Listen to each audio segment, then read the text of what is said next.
Barangay Hinebra, Jimmy Malonzo mga bro, sobrang good news. At Vic Manuel, Barangay Hinebra ang final destination. So naglabas na nga ng official lineup ang Barangay Hinebra mga bro para sa upcoming Commissioner's Cup. Official na din kasama si Troy Rosario sa inilabas nilang lineup. Nagpapasalamat naman itong si Troy Rosario kay Boss Al Francis Chua at sa mga fans na natupad na ang kanyang pangarap na makapaglaro sa kanyang dream team na Barangay Hinebra. Big addition talaga tong si Troy Rosario sa kanila mga bro. Isa nga sa mga napansin ng mga fans ay si Jimmy Malonzo dahil nasa injured o reserve list nga ito. Well, para sa akin mga bro, 15-man lineup nga lang ang kailangan bawat team at sobra na nga itong Barangay Hinebra. Pero pwede naman itong i-activate ni Coach Tim Con anytime kapag pwede na itong maglaro. Pero ayon nga sa source mga bro ay malaki ang chance na maglalaro na itong si Jimmy Malonzo dahil may ilang araw pa naman bago ang kanilang debut game. Pero wag muna tayong mag-expect ng malaki kay Jimmy Malonzo lalo na't kakagaling pa lang nito sa isang injury. Pero kapag 100% na itong si Jimmy Malonzo mga bro, asahan pa rin natin na magiging explosive ito sa opensa at depensa. Malaking bagay din talaga kapag nakabalik na itong si Jimmy Malonzo.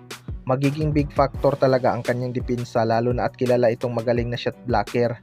Kaya abangan na lang natin kung kaya na ba talaga ni Malonzo bumalik ngayong Commissioner's Cup dahil panigurado maraming nag-aabang sa kanya.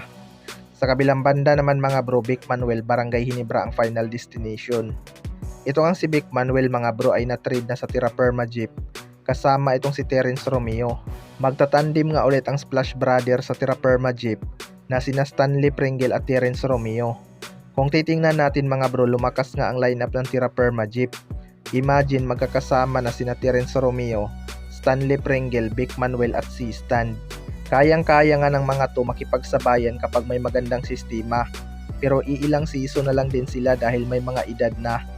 Ayon nga din sa source mga bro ay hindi naman daw magtatagal si Vic Manuel sa Terra Firma Jeep dahil matitrade pa to sa Meralco Bolts or Barangay Hinebra.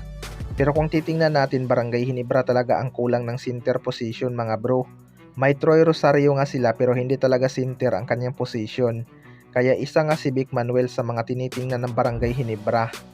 Well, para sa akin mga bro, malakas pa talaga tong si Vic Manuel. Playing time lang talaga ang kulang sa kanya dahil hindi nga siya nagagamit sa SMB. Kapag magkaroon siya ng opportunity na maglaro sa isang crowd favorite team, siguradong mailalabas niya pa ang kanyang laro dito. Lalo na't wala siyang masyadong kaagaw sa kanyang position. Tanging si Japit Aguilar lang. Kaya din itong si Vic Manuel mag-adjust sa power forward mga bro dahil may jumper din to. Kaya abangan na lang natin kung sino ang posibleng bibitawan ng Barangay Hinebra kung target talaga nilang makuha si Vic Manuel. Kayo mga bro, ano masasabi nyo tungkol dito?